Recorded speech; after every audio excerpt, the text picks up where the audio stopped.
নিত্য প্রয়োজনীয় সামগ্রীর লাগাম ছাড়া দাম নিয়ন্ত্রণে এবার সরেজমিনে বাজারে নামল প্রশাসন।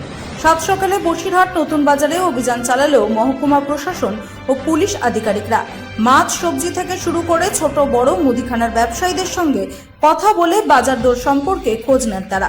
পরিদর্শনে ছিলেন বসিরহাট মহকুমা শাসক জেসলিন কৌর এবং বসিরহাট পুলিশ জেলার পুলিশ সুপার অলোক নন্দ ভাওয়াল সহ প্রশাসন ও পুলিশের আধিকারিকরা।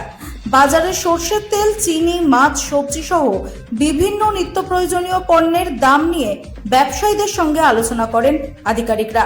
অস্বাভাবিক মূল্য বৃদ্ধি বা কোনো অনিয়ম হচ্ছে কিনা তাও খতিয়ে দেখার পাশাপাশি ব্যবসায়ীদের বাজার দর সম্পর্কে সতর্ক করা হয় প্রশাসনের তরফে। Bureau report, রাতদিন news network. এবং কোথায় কোথায় করলেন এই অভিযান?